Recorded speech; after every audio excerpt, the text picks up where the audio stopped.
It's time for your weekly fix of wrestling nostalgia when we look at wrestling's past eras, from the Attitude Era to the Reality Era. I'd like to think that maybe this company will be better after Vince McMahon's dead, but the fact is, it's going to get taken over by his idiotic daughter and his doofus son-in-law and the rest of his stupid family. To today, here on the WWE Podcast.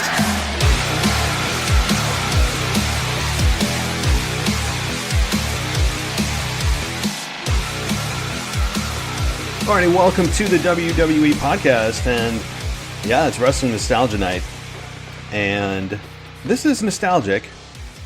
I mean, I guess anything in the past could be nostalgic. It's all perspective.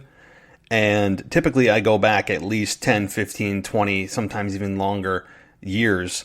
And tonight we're only going back a couple of years. And I think it's relevant given Becky Lynch's recent announcement of her pregnancy, and to really gain some perspective of what this moment meant for not just the women's division, but the industry as a whole shifted in one fell swoop. One single slap by Becky Lynch sent the WWE industry, the wrestling industry, I should say. WWE is not an industry. The wrestling industry on its head with a single action.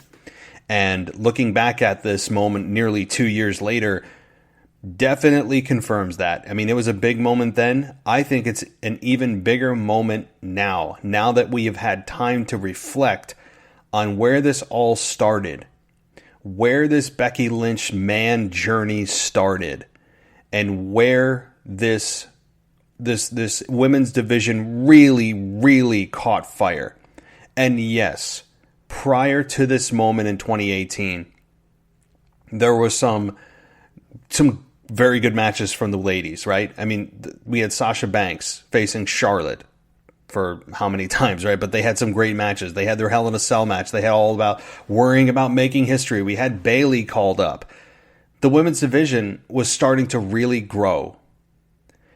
And it was a time where the baby faces of the standard baby faces and the standard main event women that were spearheading the women's evolution needed to step aside for one woman who the fans felt connected with throughout her journey in NXT, through WWE, all the missed bookings, all the mishandling, and the fans stuck with her, and the fans shared in that moment with Becky Lynch. They vicariously lived through Becky Lynch in that moment, and that is what made this moment so damn special.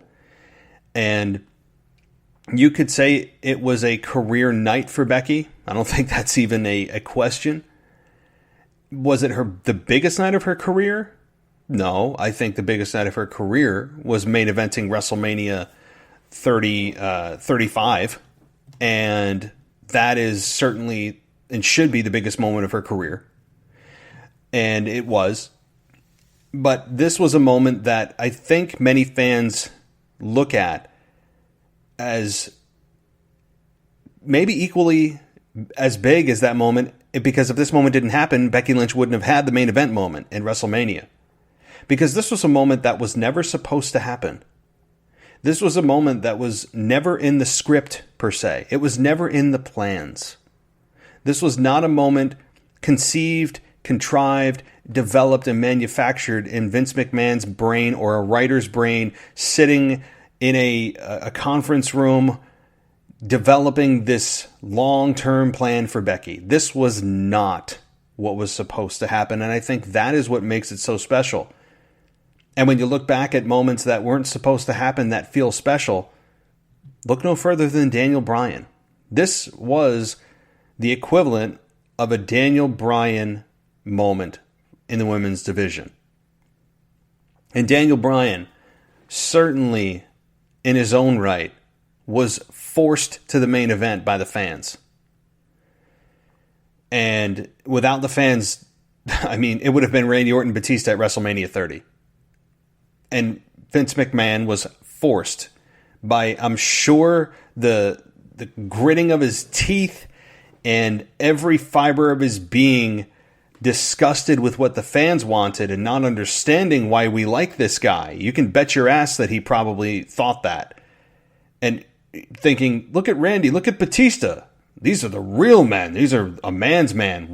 How could they be so just connected to Daniel Bryan? And that's where Vince doesn't get it at times. And this guy's a genius. But at times, Vince McMahon really gets it wrong. Just flat out wrong. And so, again, we're not going to dive into Daniel Bryan and his moment at WrestleMania 30. That is another podcast for another night. But I wanted to give the women's division a little bit of attention here, because I feel like I have put them aside for a little while with the wrestling nostalgia and focused on a lot of the Attitude Era moments with Stone Cold, biasly, right? I mean, my favorite wrestler of all time. Very boring selection, I know. But I think the women's division needs a little bit of pampering here. And this moment is as big as they get. And that's what makes it awesome was that this was not in the plans. Not in the plans. And it was supposed to be a true heel turn by Becky Lynch in this SummerSlam Women's Championship match. And the fans were supposed to boo. That's what was in the script. You know how I know it was in the script? And it wasn't just an evil genius plan? Is because the next night on SmackDown, or the next episode of SmackDown where Becky Lynch was housed at the time, she continued to drive the heel points home, trying to turn on the fans, and the fans weren't having it. You don't do that if you're trying to turn someone babyface. And instead, the fans said, yeah, no, we're not buying this. We still love you. Just give it up. You are our new pet project. You are our new Daniel Bryan. And my God, look at the success she's had. Look at the success that Becky Lynch has had since that moment. I mean, main eventing at every pay-per-view that you can think of. Not every pay-per-view, but she's main evented many, many, many pay-per-views, including WrestleMania, the first time ever with the women. And being in there with Ronda Rousey, who I think she had the best chemistry with out of every opponent she's ever had. And we'll get to Ronda Rousey, don't worry, in just a couple of minutes. But she truly has done it all.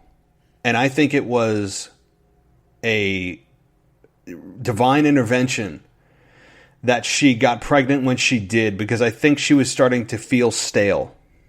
I think the fans were starting to organically turn on her, or were about ready to, if she had stuck around with her goat shirts and her goat jackets and this arrogant Mack truck driving with my face plastered on it, arrogant SOB type of character that strutted around, and it was not endearing. It wasn't cute anymore. I was over it.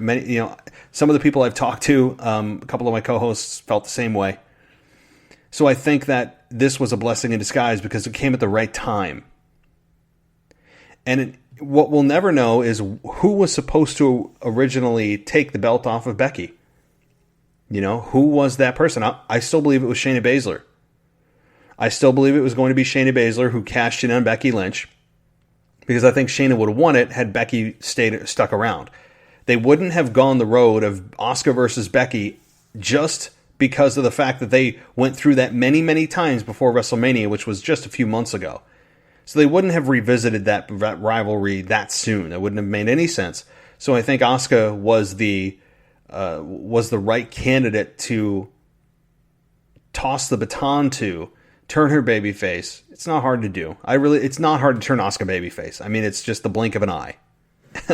Because she is colorful, she's great in the ring, she can be endearing, she's got decent comedic timing, and she's got a pedigree and a body of work that fans respect. So it's very easy to turn Asuka, and that's what they did. But I always do wonder who was supposed to, if anybody had been decided, take the women's championship off of Becky Lynch. So we'll never know. Maybe it'll come out at some point of the original plans, and maybe they'll still go with those plans after she returns and inevitably regains the women's championship. And I really don't think that she's going to be back anytime before maybe a year from now, maybe next spring, next summer at the very earliest. But boy, can you imagine the anticipation, the rumors swirling months before she ends up returning. And I don't know how much time she's going to plan on taking with her child. I don't think she knows that yet. I'm sure she has a general idea of when she'd like to be back. And if she announced that she's pregnant, I would think that she's at least 2 to 3 months pregnant right now. If that's the case, which means that she wrestled unknowingly pregnant because she went through WrestleMania. But let's play devil's advocate and say that she got pregnant right after WrestleMania. Let's just play the card, play that game. That would mean that she's 7 weeks pregnant? 6 weeks, 7 weeks pregnant? Which means that if she's 7 weeks pregnant, ballsy move to tell someone you're pregnant at 7 weeks. I mean, it's you're still in that kind of risky zone, right? Which would mean that it's almost 2 months that she's been pregnant. So let's say that she's been pregnant. That puts her at, she's got technically 7 more months. So 7 more months from now is the end of December, early January. So probably around the Royal Rumble, she would be due, which means that she could feasibly be back for WrestleMania next year in Hollywood, in LA. If I were her, I would target that as a date, at least to make a showing. At least in a guest capacity, maybe not for a full-time return, but to rather give the fans a tease and more fan service. And again, this is all assuming that we are back with a unrestricted, handcuffs off, social distancing is a distant memory life. Because I don't think you want this in front of nobody in the Performance Center. God help us if we are still doing this crap in, not 10, 11 months from now. I mean, really. So, if I were her, if I was to be a betting man, if the fans are back in attendance, and you have the soul of wrestling back, and that's the fans, then I think you could target safely a Becky Lynch, at least cameo appearance at WrestleMania 37. I think that is a realistic date for her to be back from, or have given birth, recovered enough to at least make an appearance for maybe some kind of physical quick altercation, or guest referee capacity, or she just comes out and stands there and the fans go crazy, right? So anyway, I'm getting a little bit off track, but I'm just thinking about when we could see Becky Lynch again, and many of us are as well. Because giving birth and child care is no easy feat. I mean, so if anybody has a child, whether you're a father or a mother, you know this. You know which that of I speak. I didn't say that right, but you know what I mean. Okay, but let's get back to SummerSlam 2018. This took place in Brooklyn. So right off the bat, WWE getting the reaction they did, probably looked at it as, it's Brooklyn. It's that hardcore non-traditional audience. We always know what we're going to get in Chicago. We know what we're going to get in Brooklyn. We know what we're going to get in LA. We know what we're going to get in any big city, because apparently their opinions don't matter to WWE in general. We've seen it time and again that they just try to label these fans as Bizarro World or whatever just silly cover of a reaction that they try to put on these audiences, these particular cities. But let's set the table. Because here's how this whole thing started. This was the road to SummerSlam 2018. So in 2017, let's take a step back. Alexa Bliss was traded to Monday Night Raw in the Superstar Shakeup with Flair coming over to SmackDown, Charlotte Flair. It didn't take long for Flair to assert her dominance over the division and capture the title from Natalya at the prior year's SummerSlam. Yes, I'm reading this. I did not write this. Why would I write it when it's easily Googleable, right? Okay. But after successfully defending her title against Asuka at WrestleMania 34, Flair lost the championship when Carmella cashed in on her with the Money in the Bank briefcase. So with Flair away from television after surgery, Becky Lynch would then go on a winning streak and fight her way into the number one contendership against Carmella. And that's when the two were set to face off at SummerSlam 2018 when Flair returned. So we're getting there, right? I mean, you got to remember, Carmella was actually involved in this match. She's such an afterthought in this match, and that's just the way it is because of the fact that it really wasn't about Carmella here. This was all about Becky, and in a lot of ways about Charlotte, and I'll get to that in a minute too. So let's continue here. Then we had Paige, who was the SmackDown Live general manager at the time, tried to force Carmella to be a fighting champion, putting her against against Charlotte Flair. Carmella lost the match, and now her SummerSlam match against Lynch would be a triple threat that included Flair. How many times have we seen this formula? Where Charlotte Flair is not the foundation of the match that's originated. And she's not in the plans, but they always find a way to triple threat her into a match. Always.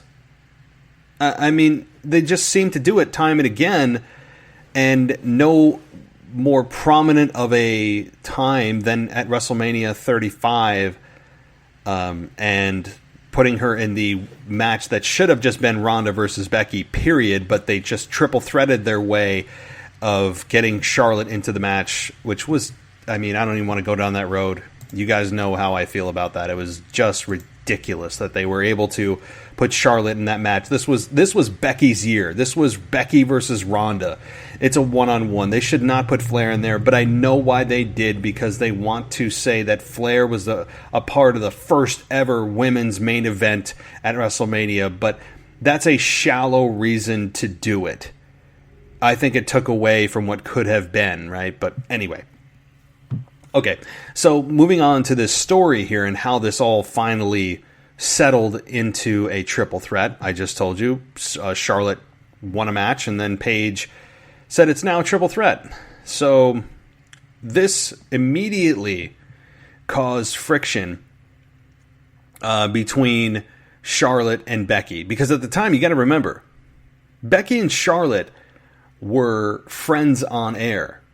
And Charlotte was billed as a babyface at that time. They were billed as best friends, and they're drinking their stupid-ass tea and doing their weird kind of inside jokes that never translated well on TV at all. I mean, it just didn't.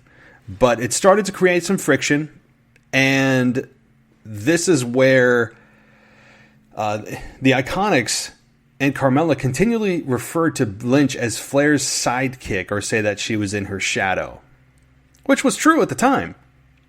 So at SummerSlam, we got the triple threat match, and the quality of the match, we have to remember, I think the quality of the match was very good. I mean, it just was, and I think Carmella is an underrated performer. I don't think she gets the credit she deserves because she's been so tied up with R-Truth being his sidekick and helping him keep a belt that means as much as my belt that I wear to work to keep my pants up. She got, I think, kind of stained from that a little bit, and she's working her way out of it. But the women's division certainly needs a boost. So, now that R-Truth has kind of gone away from the 24/7 title until he eventually gets it from Rob Gronkowski, which I hope happens sooner than later, Carmella needs to distance herself from that and be her own woman. Just be what she needs to be. And we've seen what she's done. I think she had a very good SmackDown women's title run. An underrated run. So hopefully she gets back to her winning ways, because I think there's a lot there. A lot she has to offer that we just don't get to see other than being R-Truth's sidekick. So, all right, well, let's get to the audio in just a minute, and we're going to listen to the just awesome reaction from the fans that exploded in joy when Becky Lynch turned on Charlotte after Charlotte stole the match, so to speak, and Becky should have been the one to win. So let's take a quick break, but I promise on the other side we're going to get right into that audio, and we can live it together, so stay right here. Welcome back to the WWE Podcast. Let's get back to more great wrestling audio.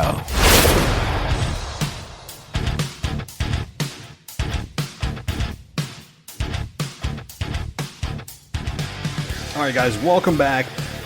And during the break, I was rewatching some of this footage from SummerSlam 2018 and the follow-up promo on SmackDown with Becky Lynch cut. And interestingly, the promo package that WWE showed on SmackDown before Becky Lynch came out to try to double down on her heel turn, which obviously flopped, the WWE in post-production took away the crowd reaction to the slap. So if there's any doubt that WWE had this grand plan, it all got shattered. I mean, they cannot take responsibility for this. This is purely because of the fans that Becky Lynch had such a massive impact on the industry in the women's and men's division, because the women here started to really take over the main events. And Becky Lynch was at the forefront of this. And we all know what happened with Becky in main events and her history-making moments and all of that kind of thing. Those were all because of the fans. Had the fans just went along with WWE's script, they would have booed Becky Lynch, cheered Charlotte Flair, and it would have just been kind of the Charlotte show. Instead, Charlotte won the championship here for the 7th time after Becky Lynch had Carmella in the disarmor, about to have her tap. Charlotte hits natural selection, pins Becky Lynch for the victory. And they hug it out, and let's get to the damn audio, right? This is what we're here for. Let's listen in on this moment. It was every woman for herself in this match, and Charlotte just took advantage.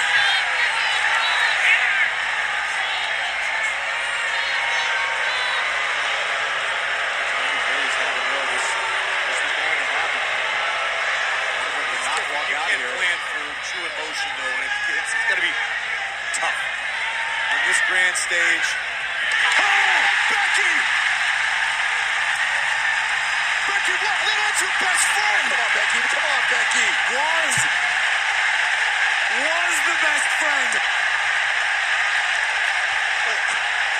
I get the frustration, but apparently Becky Lynch had reached her breaking point. This was about the title here tonight. That is what she came here for, and it was taken from her. Becky Lynch lost her golden opportunity to her best friend.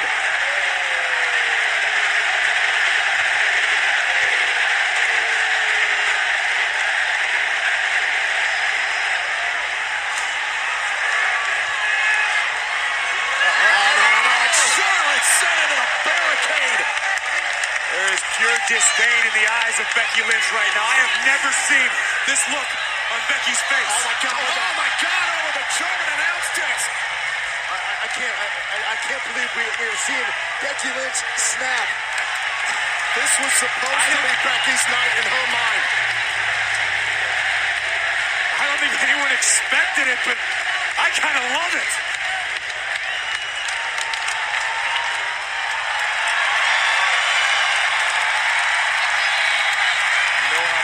Becky Lynch wanted this. We know how bad Becky Lynch wanted to be SmackDown Live Women's Champion again, but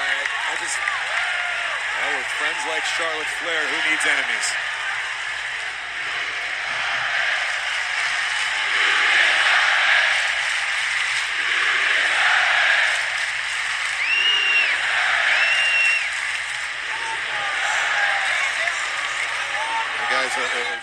I mean, that's, man, it's such a huge moment there. And listening to that again and watching it again is, you talk about raw emotion from the fans, about their frustrations of the booking of Becky and having Becky snap just as the fans get fed up with another Charlotte championship win, another title reign for Charlotte, as Becky Lynch in the past had just kind of been the good little soldier and good friend and been supportive and been just the little last kicker that comes out in those stupid goggles that she did, and I never was a fan of that.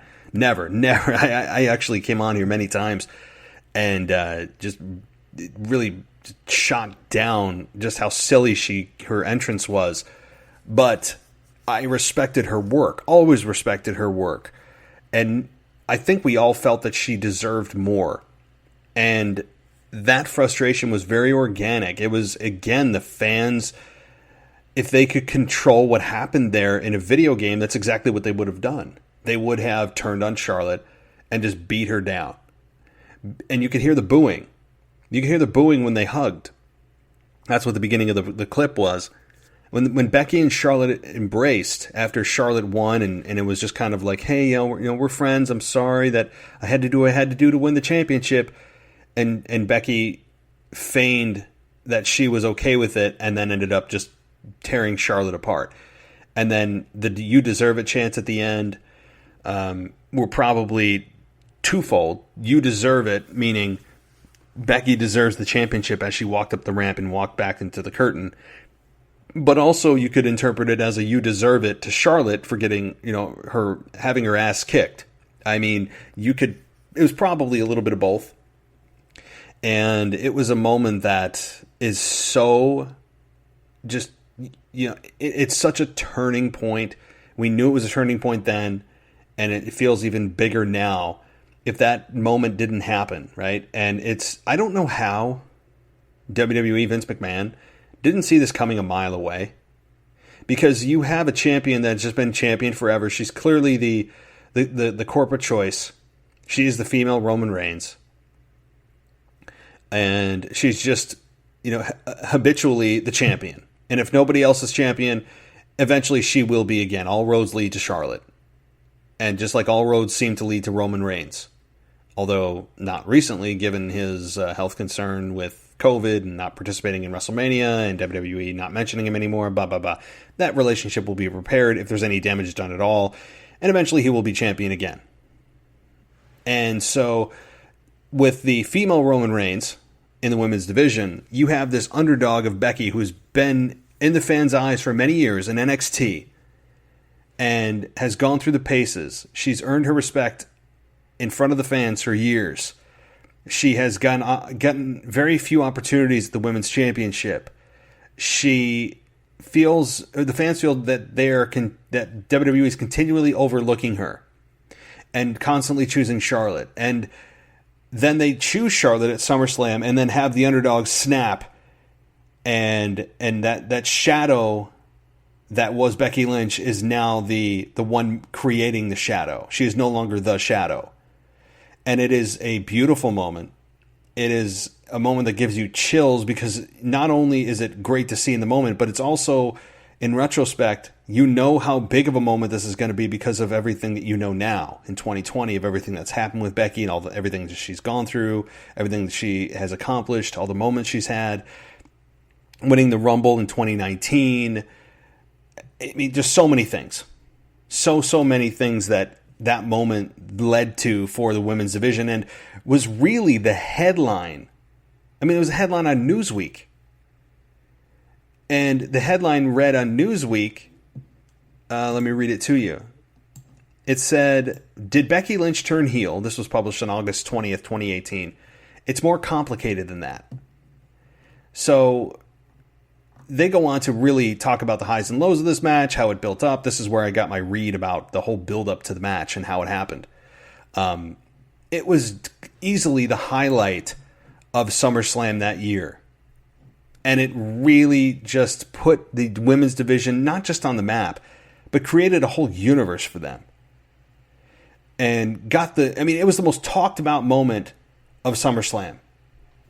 And when you look at the rest of the card on SummerSlam, you had Alexa Bliss against Ronda Rousey. That wasn't that interesting. It was basically a squash match for Ronda Rousey. You had Roman Reigns versus Brock Lesnar, as if we haven't seen that before, in about a 6-minute match. Shinsuke Nakamura versus Jeff Hardy. We had Finn Balor against Baron Corbin, before he became the king. The Miz against Daniel Bryan. I mean, think about that.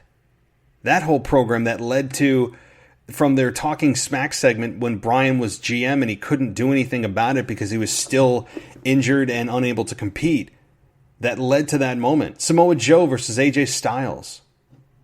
Braun Strowman versus Kevin Owens. Seth Rollins versus Dolph Ziggler, who had Drew McIntyre at the time. Funny, right? The New Day defeated the Bludgeon Brothers. The B-Team defeated the Revival. Cedric Alexander defeated Drew Gulak. And then Andrade Cien Almas defeated, and Zelina Vega defeated Lana and Rusev. Funny, they got rid of the Cien Almas. I mean, if you come into WWE with more than one name, just assume that one of those names is going to get chopped. It just is. So there were 13 matches on this card. And what does everyone remember about SummerSlam 2018? For the most part. That moment. That moment with Becky Lynch that turned WWE on its head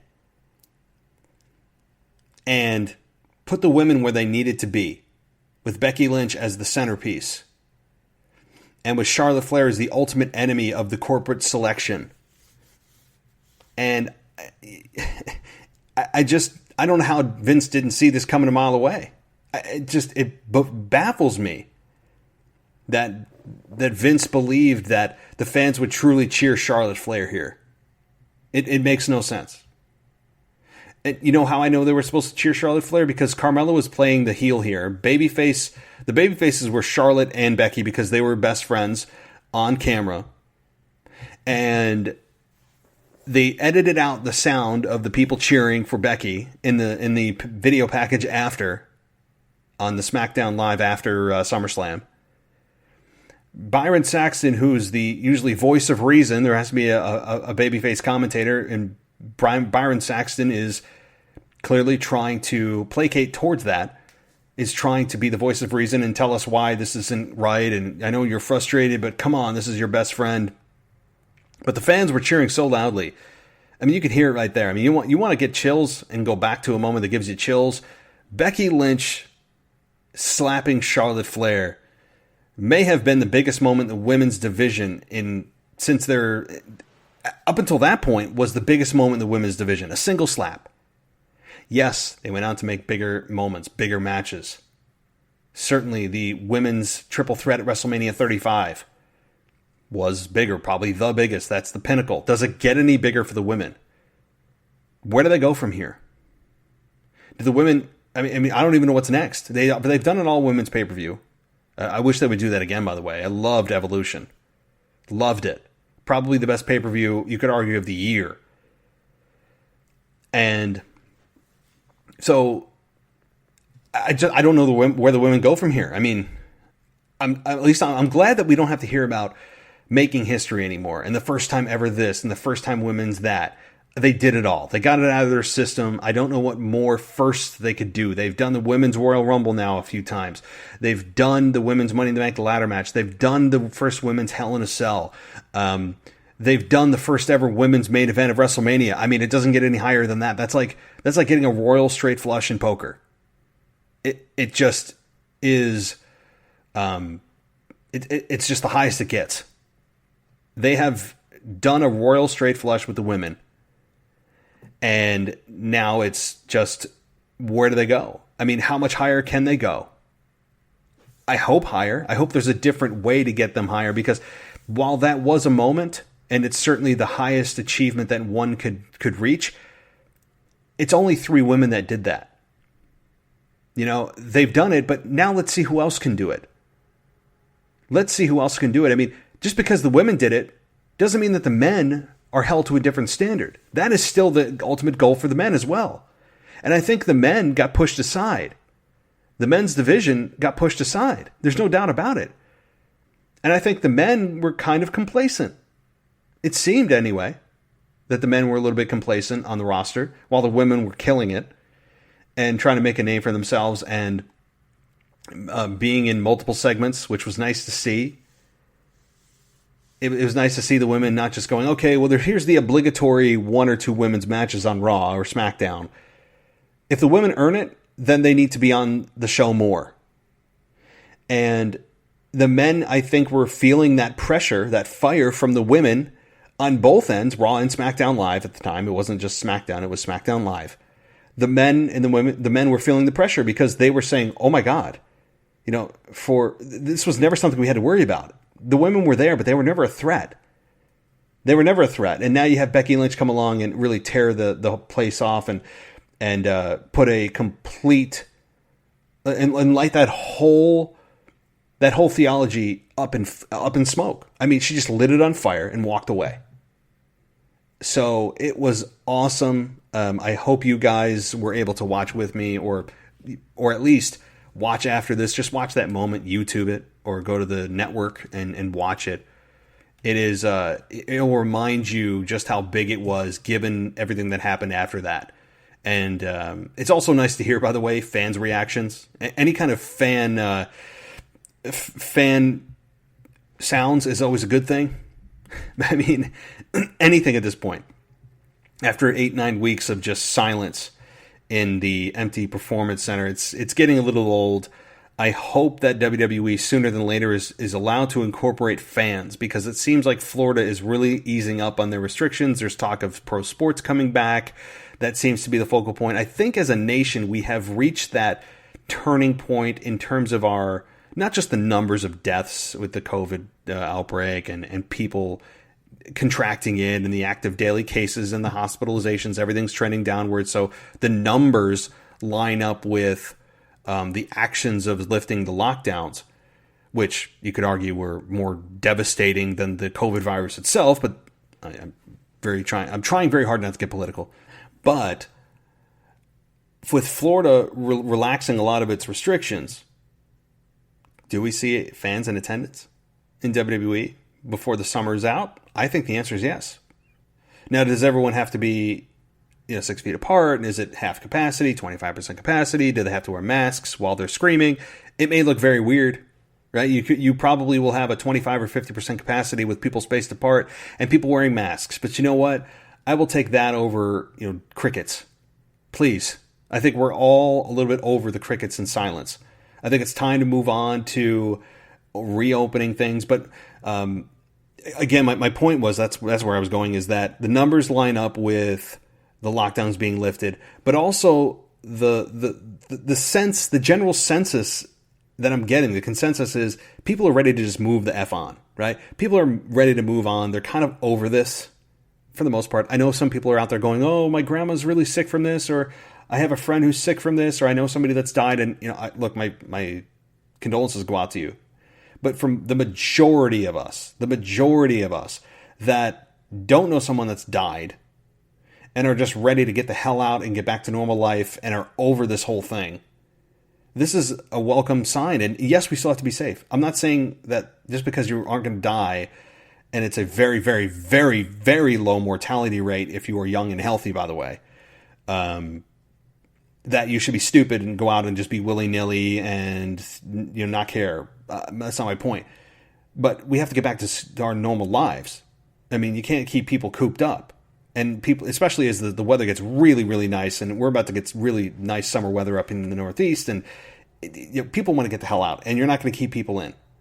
And so it's nice that the numbers are jiving with what people are now shifting their thinking towards, and just getting, I'm over this, right? I'm done. Let's move on. Let's move on with our lives. So hopefully WWE responds in kind, doing it safe, doing it by the numbers, doing it by the letter, adhering to all the codes and health restrictions and all of that, of course. But I think we will see, before the 2020 summer is over, fans in an arena and live on Raw and SmackDown. And I think we can all say a very loud hallelujah, right? I mean, about time. So I haven't heard anything definitive, but I would think that is the case, along with pro sports like baseball. I mean, I'm a huge baseball fan, And this is just killer that we haven't been able to see any games. So I think that's coming. Rumor has it around 4th of July.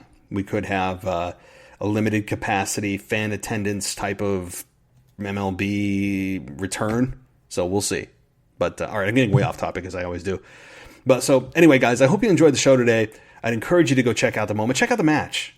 And really just delve yourself into this and put yourself in 2018. I know it's nostalgia, but it's not exactly a real true look back in time where we have to get in the DeLorean and go back. And I just, just because it's nostalgia doesn't mean I have to go back 20 years. I typically do, but this one really popped up to me, and I wanted to give the women's division its time in the sun here. So I hope you guys enjoyed the show. Again, I'll be back. When the heck am I going to be back? Saturday with a co-host. I think I know who it is. I've lost kind of the rotation of names, but so I'm gonna be back with a co-host on Saturday to do your weekend review covering SmackDown and Raw, and then NXT and AEW come to you tomorrow. So keep an eye out for that. We got 3 shows coming to you, and of course, we will also have this weekend your very first SmackDown review from our new co-host, and that. He was announced on my Twitter feed earlier this week, but I don't have access to my Twitter because they've suspended my account. I told you the guys that yesterday. No idea why. I've appealed I filed an appeal with Twitter because I have no clue what I've done. I didn't put anything offensive up. I haven't spammed anybody. I haven't done massive follows and unfollows. I have no clue why the hell my account's suspended. So hopefully I get answers. So you can't DM me. My account is just like MIA. Like when I log in, it just says I have 0 followers and 0 people I'm following. It's just like, what the hell, man? I got to conduct some business. So it's tough. It's tough. So anyway, that's my problem, not yours. And we're actively working on getting that back. So you can email me, by the way. You can still email me. That hasn't been shut down at realwwepodcast@gmail.com. If you want to get your voice in on the show and get a comment or question or suggestion, send your voicemail to me. Just create a voice memo and send it to me from your phone. Super easy. And I'll get your voice in on the show. And that's always a fun thing. If not, just head on over to Patreon if you want an ad-free experience at the WWE Podcast. And you can also subscribe to us on Apple. It's a great way to help out the show. Subscribe and review us on Apple is a really good way to help the show. I notice many of you that do that, so thank you. Even those of you that hate on the show or think I'm rude or I don't know, whatever, don't care. I mean, you're entitled to your opinion. It's cool. I mean, you say whatever you'd like. It is what it is. I'm cool with it. It just comes with the territory. So, all right. Anyway, guys, thank you so much for listening. And yep, I will talk to you soon. Thanks for listening to the WWE Podcast. Don't forget to subscribe on your favorite podcast app so you don't miss a show, or head to WWEpodcast.com. And for all of these shows ad-free, head over to patreon.com/WWE Podcast. Until then, we'll see you next time.